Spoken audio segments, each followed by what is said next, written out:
சங்கீதம் 119 27வது வசனத்தை ஒரு விசை வாசிக்க கேட்போம். உமது கட்டளைகளின் வழியை எனக்கு உணர்த்தியருளும், உமது அதிசயங்களை தியானிப்பேன். அப்படியே 37வது வசனத்தை வாசிப்போம். மாயையை பாராதபடி நீர் என் கண்களை விலக்கி உமது வழிகளில் என்னை உயிர்ப்பியும். 2 வசனத்தையும் சற்று சிந்தித்து பார்த்தால் நீதிமொழிகள் புஸ்தகத்தில் ஒரு சில வார்த்தைகள் எனக்கு ஞாபகத்துக்கு வருகிறது. அந்த வார்த்தையை நம்ம தியானித்து விட்டு சங்கீத தியானத்தை முடித்து விடுவோம். ஒருக்கா கூட 27வது வசனத்தை வாசிப்போம். உமது கட்டளைகளின் வழியை எனக்கு உணர்த்தியருளும், அப்பொழுது உமது அதிசயங்களை நான் தியானிப்பேன்.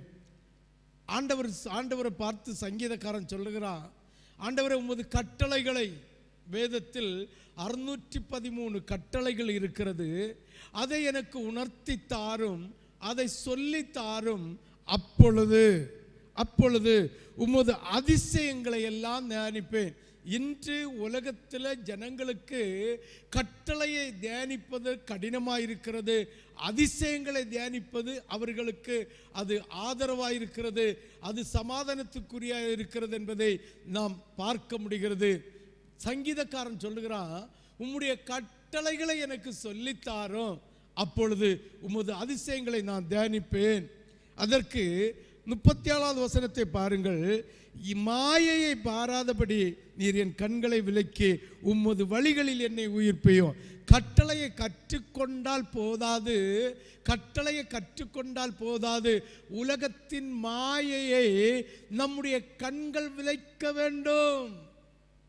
அநேக பேர் பிரமாணங்களை கற்றுக்கொள்ளுகிறார்கள், தேவனுடைய வசனத்தை ஏற்றுக்கொள்ளுகிறார்கள், ஆனால் உலகத்தின் மாயையை நம்பி, உலகத்தினுடைய ஆண்டவருக்கு பிரியமில்லாத மாயைகளை நம்பி, அதாவது சிகை அலங்காரத்திலும் வஸ்திரங்களிலும் இல்லை ஃபேஸ் வாஷிலும் இல்லை உலகத்தினுடைய மாயையான காரியத்தை நம்பி தங்களுடைய வாழ்க்கையை, ஆண்டவருடைய வசனத்தை சீர்குலைத்து போட்டு தங்கள் வாழ்க்கையை பாதாளத்துக்கு ஒப்பு கொடுக்கிறார்கள்.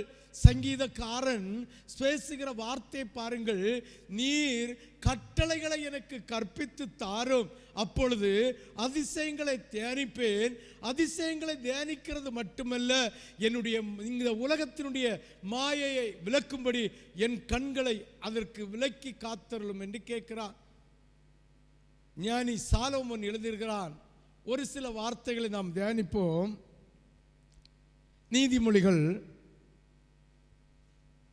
17வது அதிகாரம்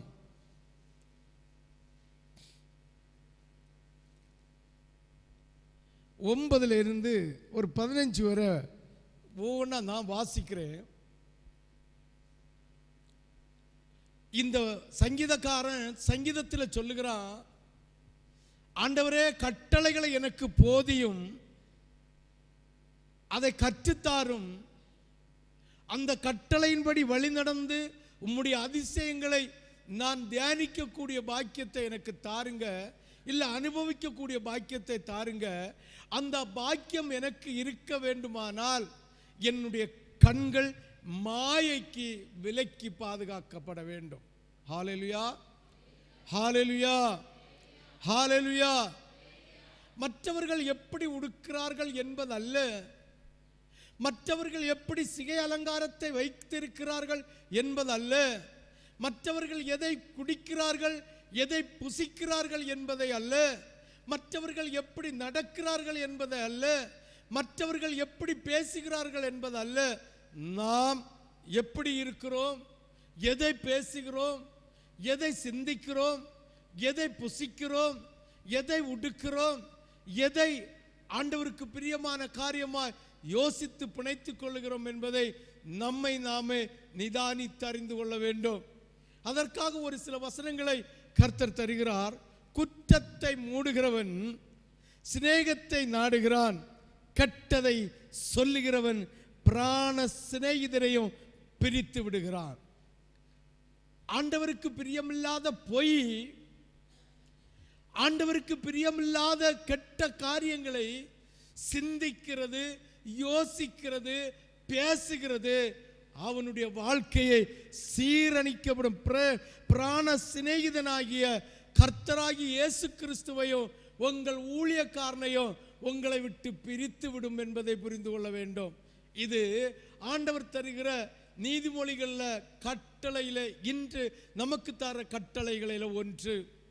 சங்கீதக்காரன் சொல்லுகிறான், கட்டளைகளை எனக்கு விவரித்து தாரும் ஆண்டவரே, அப்பொழுது நான் அதிசயத்தை காணும்படி அதிசயத்தை தியானிப்பேன். அது மட்டுமல்ல, இந்த மாயையான, இந்த பொய்யான, இந்த பார்ப்பதற்கு புசிப்பதற்கும் அழகும் ஐஸ்வர்யமாயிருக்கிற இந்த மாயையை விட்டு விலகும்படி என் கண்ணை பாதுகாத்து தாரும் என்று கேட்கிறார். ஆண்டவராகிய தெய்வம் சங்கீதத்தில் நமக்கு ஞாபகம் ஊட்டுகிற வேத வசனத்தை பாருங்கள். குற்றத்தை மூடுகிறவன் சிநேகிதத்தை நாடுகிறானாம், கெட்டதை சொல்லுகிறவன் பிராண சிநேகிதனாகிய, அதாவது உயிர் சிநேகிதனாகிய உங்கள் இயேசுவையும் உங்கள் ஊழியக்காரனையும் நீங்கள் விரோதிக்கிறீர்கள் என்று அர்த்தமாம். ஹல்லேலூயா. வாய்க்கு வந்தது போல, இருதயத்தில் யோசித்தது போல, இருதயத்தில் நினைத்து கொண்டு பொய் ஆணையிட்டு பொய் பேசி, பொய்க்கு மேல பொய் பேசி உங்களுடைய ஆத்மாவை சீர்கெடுத்து போடுகிறது நிமித்தம் ஆண்டவராகிய இயேசு கிறிஸ்து உங்களை விட்டு அகன்று போகக்கூடும் அல்லவோ. உங்க ஊழியக்காரன் உங்கள் மீது இருக்கிற சிநேகத்தை விட்டு மாறக்கூடும் அல்லவோ. பிராண சிநேகிதன் மரண பரியந்தமும், அதாவது நித்திய ஜீவன் வரை உன்னோடு சிநேகிதனாய் இருக்கக்கூடிய, உன்னோடு சேர்ந்த விசுவாசிகளும் உன்னுக்கு ஊழியக்காரனும் நமக்கெல்லாம் தலைவராய் இருக்கிற இயேசு கிறிஸ்துவும் நம்மளை விட்டு பிரியக்கூடும் அல்லவோ. கெட்டதை சிந்திக்கவோ, கெட்டதை பேசவோ, அதாவது பொய் பேசவோ, பொய்யை சிந்திக்கவோ, பொய்யான இடவோ கர்த்தருக்கு பிரியமல்லாது இருந்தால் ஆண்டவரை விட்டு விலக 100க்கு 100 முடியும் என்பதை புரிந்து கொள்ள வேண்டும். 10வது வசனத்தை வாசிக்கிறேன். மூடனை 100 அடி அடி, மூடனை 100 தடவை அடி. வாசிங்க. மூடனை 100 அடி அடிப்பதை பார்க்கிலும், பாருங்க, மூடனை, அதாவது உலக மாயை நம்பி, உலக மனுஷர்களை நம்பி, அவர்களை நம்முடைய கண்கள் இச்சித்து, ஆண்டவருக்கு பிரியமில்லாத யோசனையை யோசித்து, நம்முடைய கண்களை அதுக்கு விலக்கி காக்காமல் மாயையான இந்த உலகத்தில் பின்பற்றுகிற மூடனை நீ 100 அடி அடிச்சு சொல்லி கொடுத்து திருத்தனன்னு நினைக்கிறத விட, ஆமென், ஹல்லேலூயா, ஹல்லேலூயா, ஹல்லேலூயா, ஹல்லேலூயா, ஹல்லேலூயா, ஆமென் சொல்லலாமே. அப்ப நல்லா புரிஞ்சுக்கணும், யாருக்கு என்ன சொன்னாலும் மண்டையில ஏறலைன்னா அதை விட்டு விட வேண்டும், விட்டு விட வேண்டும். சிகை அலங்காரம், இல்லை நகை அலங்காரம், இல்லை ட்ரெஸ் அலங்காரம், இல்லை ஏதாவது ஒரு அலங்காரத்தில் இந்த உலகத்தின் மாயையை பின்பற்றி இருக்கிற மனுஷர்களை துன்மார்க்கன் என்று வேதம் சொல்லுகிறது. ஆண்டவருடைய கிருபையை, ஆண்டவருடைய மகிமையை விலைக்கு விற்கிற ஊழியக்காரனையும் துன்மார்க்கன் என்று சொல்லுகிறது. ஆண்டவரை விசுவாசித்து அவரை பற்றி பிடிக்கிறவர்களுக்கு எச்சரிப்பை சொல்லும் போது புரிந்து கொள்வார்களா? மற்றவர்களை 100 அடி அடித்தாலும். வாசியுங்கள் சங்கீதம் 27, 21 நினைக்கிறேன், அதான் 24, 21.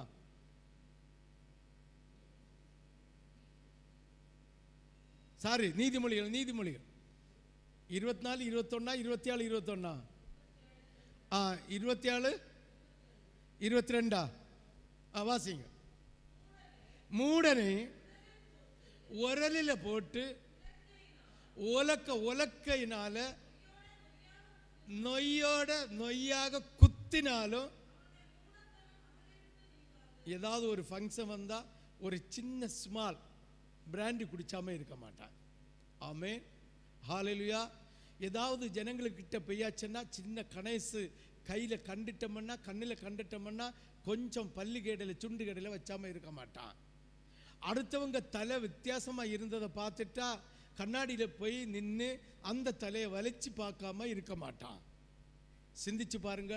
இந்த மாயையான உலகத்தில் என் கண்ணை விலைக்கு பாதுகாத்து தாரும் என்று சங்கீதக்காரன் சொல்லுகிறான். இங்க மூடனை 100 அடி அடிக்கிறத விட யாருக்கு அடிப்பதை பார்க்கிலும் தேவனுடைய புத்தியை உடைய புத்திமானை வாயினால் கண்டிப்பது அதிகமாய் உரைக்குமா. அவனுக்கு உள்ளத்தில் உணர்வு உண்டாகுமா. வசனத்தை, தேவனுடைய சத்தியத்தை, தேவனுடைய வார்த்தையை அந்த பிள்ளைகளுக்கு சொல்லும்போது அவங்க இதயத்தில் குத்தப்பட்டவர்களாய் உணர்வு உண்டானவர்களாய் மனம் திரும்புவார்கள். மூடனை நெய்யோட நெய் வரும்படியா உலக்க எடுத்து உரல போட்டு குத்தினாலும் அவனுடைய மூடதனம் மாறாது. அதுதான் இங்க சொல்லி இருக்கு. என்னது, 100 அடி அடிச்சு அவனை திருத்த பார்க்கறத விட அவனை விட்டுட்டு இந்த ஆண்டவருக்கு சத்தியத்தை வாஞ்சித்து கேட்கிறவர்களுக்கு கடிந்து கொண்டு ஒரு புத்தி சொல்லிட்டா அதை ஏற்றுக்கொள்வார்களாம். 11வது வசனம், துஷ்டன் கலகத்தையே தேடுகிறான், குரூர தூதன் அவனுக்கு விரோதமாக அனுப்பப்படுவான். ஹல்லேலூயா. துஷ்டன் எப்பொழுதும் பிரச்சனையை உண்டு பண்ணி கொண்டே இருப்பான். துஷ்டனுக்கு வாயில மெய் வராது, பொய் வரும், உண்மையா இருக்காது, பொய் சொல்லி கொண்டே இருப்பான். அவன் எப்பொழுதும் பிரச்சனையை உண்டு பண்ணி கொண்டிருப்பான். ஆனால் நல்லவர்களுக்கு ஆண்டவராகிய தேவனுடைய தூதன் அரவணைக்கும்படி ஆயத்தமாக இருப்பானா. 12, தன் மதிகேட்டில் திரியும் மதீனனுக்கு எதிர்படுவதை பார்க்கலாம். பாருங்க, நமக்கு உலக பழமொழி உண்டு, குட்டியை பறி கொடுத்த அதாவது கரடியை போல நிற்கிறார்கள் இருக்கிறார்கள். அதாவது குட்டியை பறி கொடுத்த ஒரு கரடி எதிர எதை கண்டாலும் அடிச்சு கொள்ளுமா, பிடிச்சு பிச்சு வலிச்சிருமா, ஏதாவது ஒன்று செஞ்சிருமா. ஏன்னா குட்டியை பறி கொடுத்த வெறியில. அந்த பழமொழி இதில் வருது பாருங்க, தன் மதிகேட்டில் திரியும் மதீனனுக்கு எதிர்படுவதை பார்க்கலாம். எவ்வளவுதான் சொல்லியும் இருதயம் குத்தப்படாமல், இருதயம் கடினப்பட்டு ஆண்டவருடைய சமூகத்தில் பொய்ய சொல்லி அக்கிரமத்தை செய்து கொண்டிருக்கிறவனுக்கு உபதேசத்தை கொடுக்கிறதை காட்டிலும் பறிகொடுத்த குட்டிக்கு முன்னால் போறது நல்லதான். அப்படி செத்து போறது நல்லதான். ஆமென். ஹல்லேலூயா. அந்த வசனத்தை ஒரு கூட வாசிங்க. தன் மதிகேட்டில் திரியும் மதீனனுக்கு எதிர்படுவதை பார்க்கிலும் பறிகொடுத்த எதிர்பட்டு அந்த கரடிக்கு கையினால செத்து போறது நலம். ஆமென். சங்கீதக்காரன் சொல்லுகிறான், நீர் எனக்கு கட்டளையை போதித்து தாரப்பா, அப்பொழுது நான் அதிசயங்களை தியானித்து அதிசயங்களை நான் பெற்றுக்கொள்வேன். கட்டளைகளை கை கொண்டால் அற்புதம் தானே நடக்கும் என்பதை அவன் சொல்லுகிறான். அதற்கு இந்த கட்டளையை கற்றுக்கொண்டால் போதாது, அற்புதங்களை பெற்றுக்கொள்ள வேண்டுமானால் இந்த மாயையான உலகத்தில் கண்ணை பாதுகாத்து கொள்ள வேண்டும். இந்த கண்ணு நல்ல ட்ரெஸ்ஸை இச்சிக்கும், நல்ல மனுஷியை இச்சிக்கும், பொன்னை இச்சிக்கும், பொருளை இச்சிக்கும், அதாவது அலங்காரமான தலையை இச்சிக்கும், அலங்காரமான ஆடைகளை இச்சிக்கும்.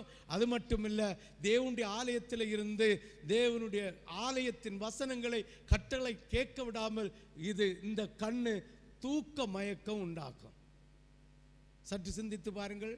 இந்த மாயையான உலகத்தில் கண்ணை பாதுகாத்து கொள்ளாவிட்டால் கட்டளை என்னன்னு அவனுக்கு புரியாது, அதிசயங்களை காண முடியாது. அவனுக்கு ஆண்டவர் எதிர்கொண்டு போவதற்கு பின்வாங்கி விடுவார். சாத்தான் அவனுக்கு எதிர்கொண்டு போவான். சிந்தித்து பாருங்கள். அதுதான் மற்ற நீதிமொழிகள்லையும் சாலமோன் எழுதியிருக்கிறத பாருங்கள். இதே வசனத்துக்கு ஒத்த காரியத்தை தான் இங்க சொல்லிட்டு வருகிறார். தன் மதிகேட்டில் தெரியும், அதாவது சொந்த நீதியில தான் ஒரு நீதி வச்சிருப்பேன், இப்படி செய்யணும், இப்படி செய்யணும், இதை செய்யணும், அதை செய்யணும், இந்த டைமுக்கு இது, இந்த டைமுக்கு இது, இந்த நேரத்துக்கு இது செய்யணும்னு தன்னுடைய சுய புத்தி கொண்டு தீர்மானம் வச்சிருப்பா. அந்த இடத்துல ஆண்டவருடைய தூதனோ இல்லை ஆண்டவரோ இல்லை ஊழியக்காரனோ வந்து சொன்னா 1000 யோசனை யோசித்து பிணைத்து போடுகிற மனுஷர்களும் மனுஷிகளும் இந்த பெந்தேகோஸ்து ஆராதனைகளில் இருக்கிறார் என்பது வேதனை. இப்படிப்பட்ட மனுஷர்களுக்கு எதிர்கொண்டு புத்தி சொல்ல போகிறத விட பறிகொடுத்த குட்டிக்கு எதிர்கொண்டு கரடிக்கு எதிர்கொண்டு போய் நமக்கு சரீரத்தில் காயப்படுகிறது மேல் என்று சொல்லுகிறார். ஆமென். யாருக்கெல்லாம் விளங்குது? விளங்குறவங்க மட்டும் ஒரு அல்லேலூயா சொல்லலாமே. 13வது வசனம், நன்மைக்கு தீமை செய்கிறவன் எவனோ அவன் வீட்டை விட்டு தீமை நீங்காது. அவனுக்கு வாழ்க்கை விட்டு தீமை நீங்காது. தற்சமயத்துக்காக பொய் சொல்லுகிற ஸ்திரீகளும் பொய் சொல்லுகிற புருஷர்களும் அவர்களை வீட்டில் விட்டு தீமை ஒருபோதும் விளங்காது, ஒருபோதும் விளங்காது, ஒருபோதும் விளங்காது. வாசிங்க பாப்போம் ஒரு ஆளு. அதாவது நன்மை செய்யாம ஆண்டுடைய சமூகத்தில் பொய் சொல்லி தீமைகளை பிணைக்கிறவனுடைய வீட்டில் ஒரு நாளும் தீமை ஒளிவதில்லை. நம்ம என்ன தீமை செய்ய போறோம்? ஆண்டுடைய பலிபீடத்தின் மயக்கா திருடிட்டு போக போறோம்? ஆண்டுடைய சபையிலிருந்து சேர திருடிட்டு ஒன்றும் இல்லை. பொய். ஆண்டுடைய சமூகத்தில் போய் பொம்பளை நின்று கொண்டு சொல்லி ஆளுவா, நின்று கொண்டு. இப்போ இதில் எழுப்பி விட்டா கேவலப்பட்டு சர்ச்சை விட்டு ஓடிடணும். நின்று கொண்டு போய் சொல்லி ஆளுவா. அதே மாதிரி பையன்மாரு நின்று கொண்டு பொய் சொல்லி ஊழியக்காரனை நிந்தித்து பரிகாசம் அடித்து திட்டுகிற வாலிப பிள்ளைகளும் பையன்களும் நம்ம சபையில் இருக்கிறோம். தேசத்தில் இருக்காமல் இருப்பார்களோ, சபைகளில் இருப்பார்களோ, இவங்களுக்கு வீட்டில் ஒருபோதும் தீமை ஒளிவதில்லை. ஆமென். யாருக்கெல்லாம் விளங்குது? ஆமென். ஹல்லேலூயா. 14வது வசனம், சண்டையின் ஆரம்பம் மதகை திறந்து விடுகிறது போல இருக்கும். அதாவது ஆற்றில் தண்ணியை திறந்து விட்டா எவ்வளவு ஸ்பீடா வருமோ அதே போலதான் சண்டையும் ஆரம்பம் இருக்கும். எந்த வீட்டில் எந்த பிள்ளைகளுடைய நாவில் கர்த்தருடைய சமூகத்தில் ஊழியக்காரனுக்கு முன்னால பொய் பேசி தீமையை பிணைக்கிறீர்களோ அந்த வீட்டில் என்ன இருக்கும்? சமாதானம் இருக்காது, தீமை இருக்கும். அந்த வீட்டில் சண்டை வருகிறது. மதகை திறந்து விட்ட ஆற்று தண்ணியை போல வரும் என்பதை புரிந்து கொள்ள வேண்டும். ஆமென். சண்டையின் ஆரம்பம் மதகை திறந்து விடுகிறது போல இருக்கும். ஆதலால் விவாதம் எழும்பும் முன் அதை விட்டு விட வேண்டும். ஆமென். புருஷனுக்கு சரிசமமாய், மனைவிக்கு சரிசமமாய், விசுவாசிகளுக்கு சரிசமமாய். ஒரு 3 நாளத்துக்கு முன்னதான் ஒரு ஆள்கிட்ட பேசினேன், ஒரு பையன்கிட்ட பேசின உடனே அப்படி தெருன்னு நிற்காரு அந்த மனுஷன். ஃபோனை கட் பண்ணிட்டு தான் போயிட்டேன். இல்லைங்க ஆற்றுல மதகை திறந்து விட்ட வெள்ளம் அடிச்சு போறது போல நம்முடைய ஆத்மாவை, நம்முடைய இருதயத்தை சத்துரு அடிச்சிட்டு போயிடுவான். நம்மளை பாதுகாக்க வேண்டுமானால் வாயை மூடிவிட்டால் சரியாய் போய்விடும். ஆமென். ஹல்லேலூயா. இப்போ பொய்யை பேசி இந்த உலகத்தின் மாயையை நம்பி பொய்யை பேசி தீமையை செய்கிறவன் குடும்பத்தில் தீமை நிலைத்து நிற்கும், ஒளியாது. தீமை இருக்கிற வீட்டில் சண்டை மதகளுக்கு திறந்தது போல சண்டை வந்து கொண்டிருக்கும் என்பதை கர்த்தர் திட்ட தெளிவமாய் பேசுகிறார். ஆமென். ஹல்லேலூயா. 15, துன்மார்க்கனை நீதிமானாக்கிறவனும். ஆமென். துன்மார்க்கனை பொய் சொல்லி ஆண்டவருடைய இருதயத்தை வேதனைப்படுத்தி ஆண்டவரை கோபப்படுத்துகிற எந்த மனுஷனையும் எந்த மனுஷியையும் நீதிமான் நல்லவன் என்று சொல்லுகிறது அபத்தத்துக்குரிய காரியம். அதை 100க்கு 100 அறியாம அவன் துன்மார்க்கனா இருக்கும்போது, அவனுடைய இருதயம் துன்மார்க்கனா இருக்கும்போது அவனை நீதிமான் என்று சொல்லுகிறவன் அவன் சபிக்கப்பட்டவன் என்று வேதம் நமக்கு சுட்டி காட்டு. துன்மார்க்கனை நீதிமான் ஆக்குகிறவனும் நீதிமானை குற்றவாளி ஆக்குறவன். ஆமென். ஹல்லேலூயா, ஹல்லேலூயா, ஹல்லேலூயா, ஹல்லேலூயா. ஆண்டவருக்கு பிரியமில்லாத எது ஒரு காரியத்தையும் ஒருவேளை உங்களுடைய இருதயத்திற்கு, உங்களுடைய சிந்தனைக்கு, சிறு வயசு முதலே என்னுடைய பழக்க தோஷம் இப்படிதான், என்னுடைய நடவடிக்கை இப்படிதான், ஆனாலும் ஆண்டவர் எனக்கு பிரசன்னத்தை தந்தார், பரிசுத்தாவியை தந்தார், அவர் அபிஷேகத்தை தந்தார், ஊழியத்தை தந்திருக்கிறார் என்று சொல்லி நீதிப்படுத்தாமல் அந்த ஆண்டவருடைய சமூகத்தில் நின்று ஆண்டவர் உணர்த்தி அந்த தவறை நமக்கு சுட்டி காட்டும் போது அதை மனப்பூர்வமாய் அதே செகண்டில் ஏற்றுக்கொண்டு ஆண்டவருடைய வார்த்தைக்கு கீழ்ப்படியாமல் ஆண்டவருடைய வார்த்தையை சொல்லித் தருகிற நீதிமான்களை குற்றப்படுத்துகிறது சாபத்துக்குரிய காரியம். குற்றம் செய்கிற துன்மார்க்கனை நீதிமான் என்றும், நீதிமானை குற்றப்படுத்துகிறவன் சபிக்கப்பட்டவன் என்றும் வேதம் சொல்லி இருக்கிறது. ஆமென். துன்மார்க்கனை நீதிமான் ஆக்கிறவனும் நீதிமானை குற்றவாளி ஆக்கிறவனும் ஆகிய இவ்விருவரும் கர்த்தருக்கு அருவருப்பானது.